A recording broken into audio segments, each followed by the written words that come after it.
Welcome back sa ating channel. Naging mainit nga na usapin di umano sa mundo ng social media ang ginawa nga di umano kay Nanay LV Vergara na halos mawala ang kanyang mata.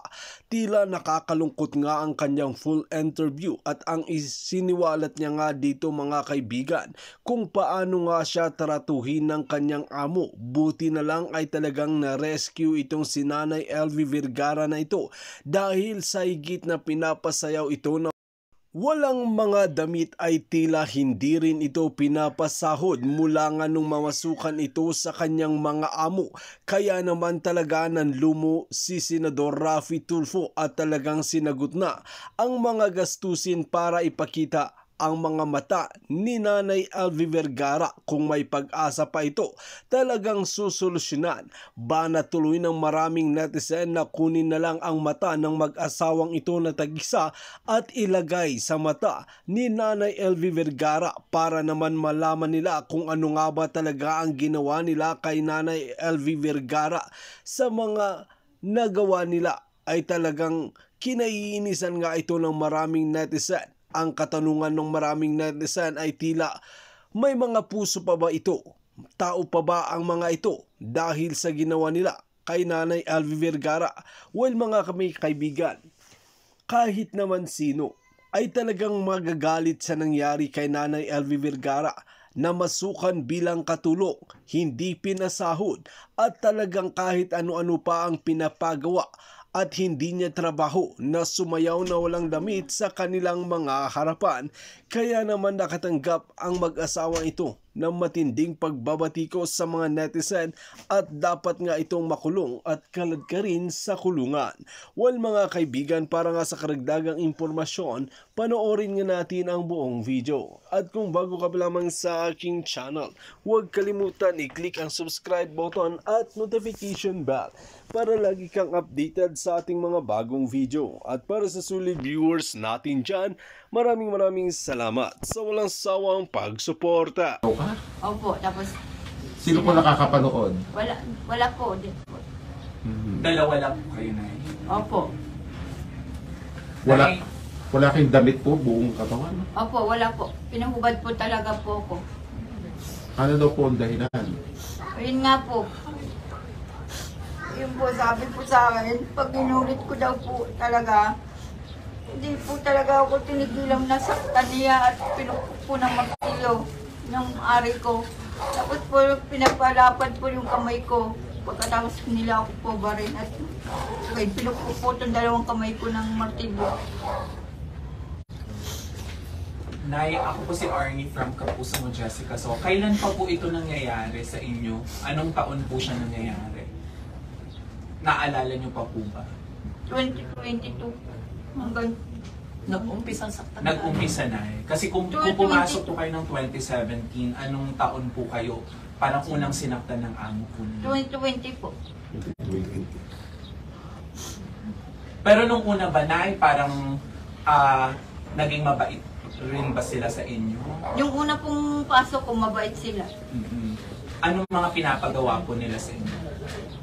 Pagkatapos po doon sa kusina, magluto at mag-imis ng mga kalat, pumunta daw po ako sa loob ng tindahan. Ikaklaro ko lang yung sa Batanggin yung mag-imis, ibig sabihin maglinis. No. Kailan po nag-umpisa itong pananakit po sa inyo? Parang Anong buwan po? anong buwan, tas bakit anong rason, bakit po kayo sinasaktan? February po yun. February 2020. February 2020. Oo. Bakit daw po kayo sinasaktan na eh? Ano daw laging Kasalanan. Yung pong nagnakaw po ng 12,000, tapos yung rilong 15,000, tapos po yung naglalagay ng bulbul sa pagkain. Ulit-ulit po yung lagi binabanggit sa akin. Hindi mo ba nasabi sa iyong amo, paano ako makakapagnakaw sa iyo? Hindi naman ako nakakalabas dito. Yun nga po ang sabi ko, hindi ko naman po ginagawa yun, hindi ko naman po kinukuha yung pera at yung relo nyo. At saka Basta lang po kung imis ng imis lang dyan sa kwarto nyo. Opo. And may may sulat po pinakikita na kayo daw po sumulat nun para umaamin kayo doon sa pagnanakaw. Para daw po umamin ako, na isulat ko na daw po. Oo. Isa pong pumilit po nun. na gumawa daw po ako ng kasulatan na yun nga po na ninakaw ko daw po nga yung pera, tigilo. Pero hindi ka pa bulag nun kasi nakakasulat ka pa. Opo, hindi pa po.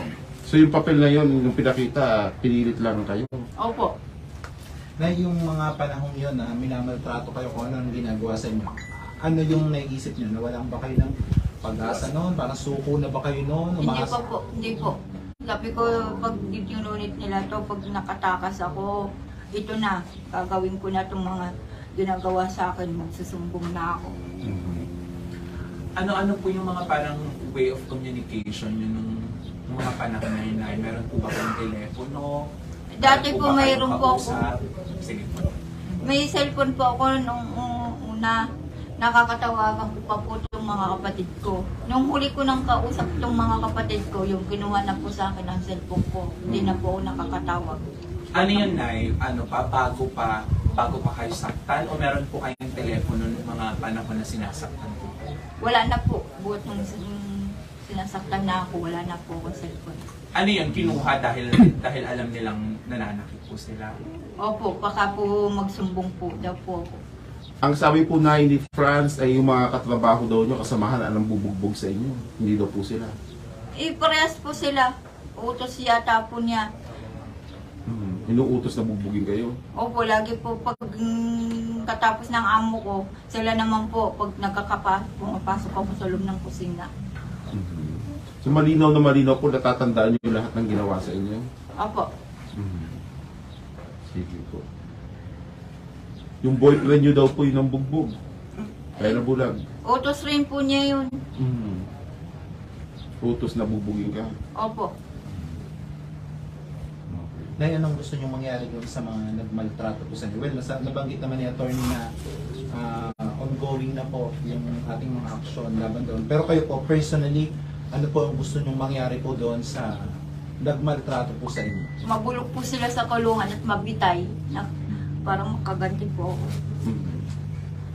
Para hindi po siya mananakit ulit po sa mga kasamahan ko, sa mga kagaya kong papasok sa trabaho. Attorney, masasabi natin pang torture yung ginawa.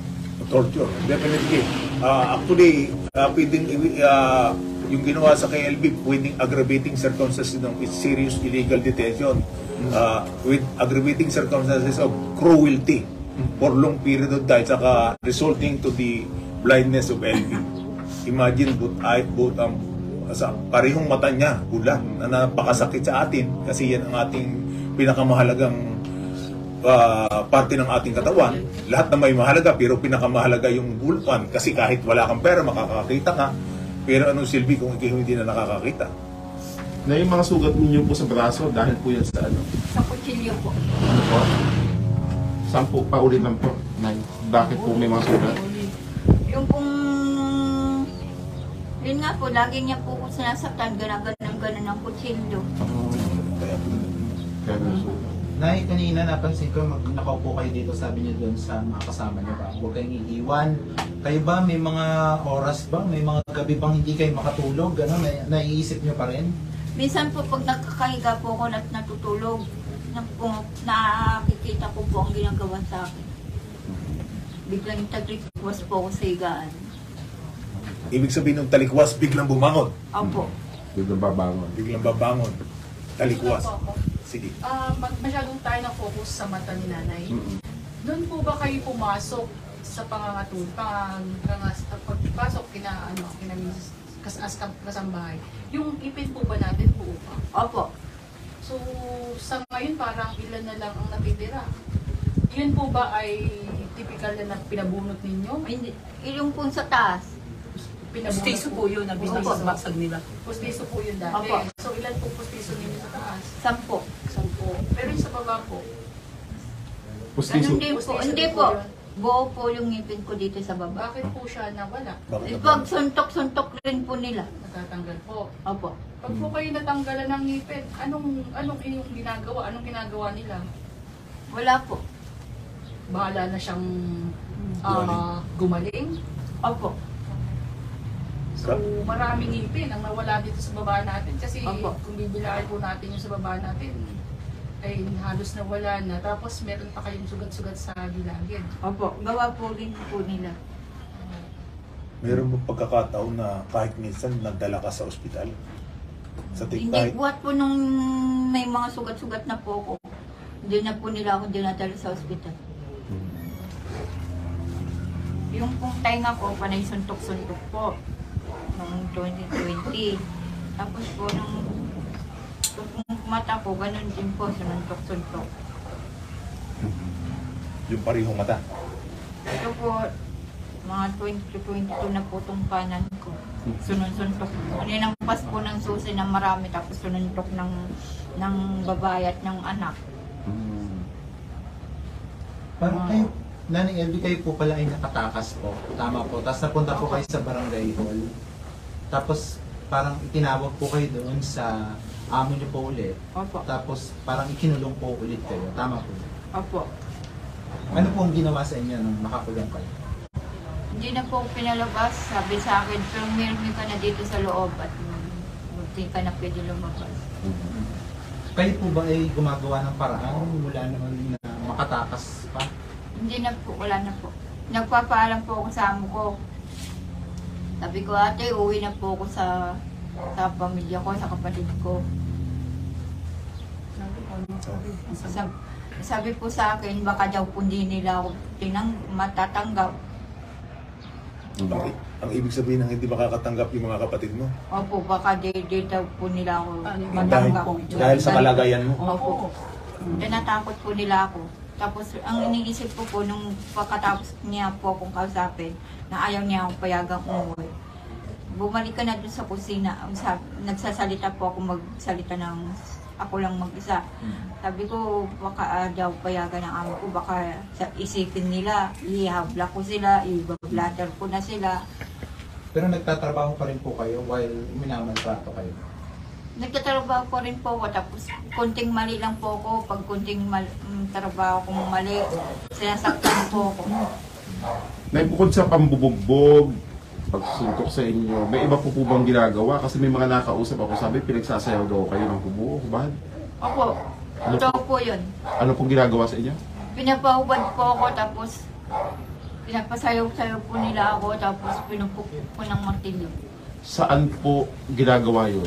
Doon po sa loob ng tindahan, pag uwian na po ng mga kasamahan ko, na pag-stay out ang iba. Paggabi na po. Opo, paggabi. Sino po nagpapasayaw?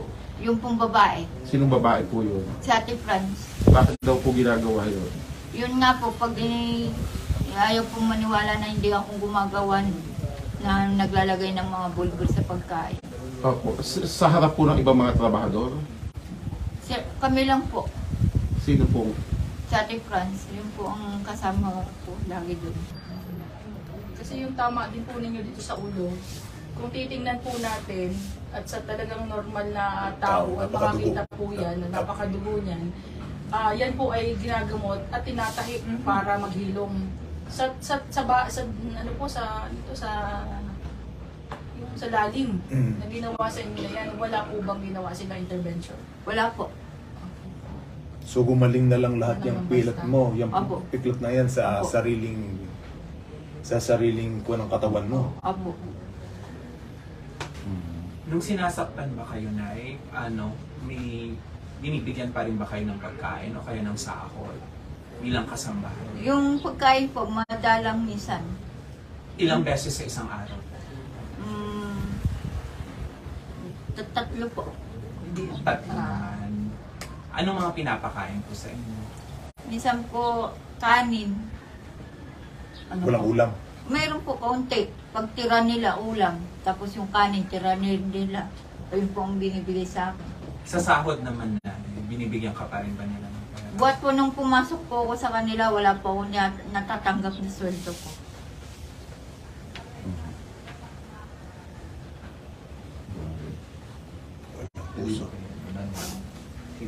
Nanay Tasing. Nanay Tasing, since kayo po ang panganay po kayo na Kapatid. Napansin po namin siyempre na talagang emotional po tayo. Ano masasabi? Sana po magdusa ang mga taong gumawa nito sa aking kapatid at sila'y mabulok nga talaga sa kulungan. Sobra po ang ginawa nila. Talagang hindi po namin kaya silang patawadin. Sobra po. Meron bang ano po na nagtangka kayo suhulan ng nila Jerry, nila Pablo Ruiz? Yung pong nung bago po ako dinala dito sa Palyukan, binigyan po ako ng panggastos ko, 1,000. Nung makatakas, nung ma-rescue po kayo, meron bang nagpuntang kamag-anak o pamilya Ruiz para suhulan? Wala po. Nung matapos na ma-rescue ka, sabi mo yung July 17. Yun po, nagpunta po Ayun doon. nga po, dyan. July 17. Oo, nagpunta doon yung... Nakausap mo si Tulsi Ruiz.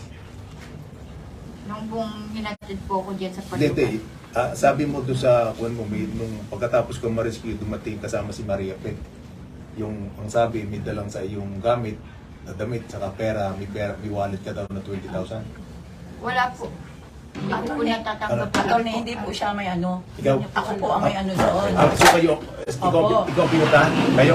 Doon po pumunta sa Barangay Silong. Oo. Sinusundo ako ng pamangkin ko at ang sabi, nandoon daw nga po yan si Pablo Ruiz na yan. Oo. May dala-dala nga daw pong damit at saka pera, wallet na may lamang 20,000. Oo. Ang sabi ko sa pamangkin ko po na yan, sabihin mo umalis na sila.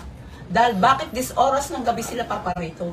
At lalong-lalo na, kung gusto nila kamo, bukasan sa barangay mag-uusap. Para sa daw po yung pera?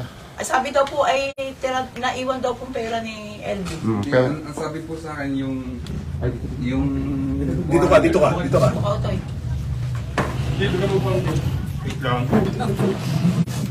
Ano sabi? sabi po tira daw po sahod. Dito. yan. Sabi po tira daw pong sahod ng TDLB. 20,000. Tapos yung gamit niyan. Sino kasama? May kasama po 3. May babae? Babae po lahat. Babae lang. Hindi naman sabi suhul yun, na hindi kayo naareglo. Hindi naman po. Basta sabi lang na iwan Opo. LB.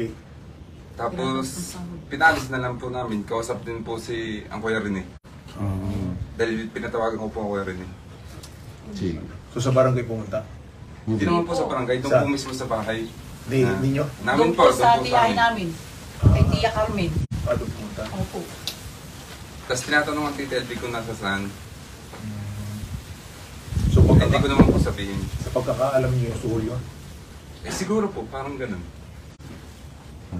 Ngayon po, wala kayo natatanggap na pagbabanta? Wala naman po. Sige. Okay. Sila daw po yung makakapagbanta pa kaya.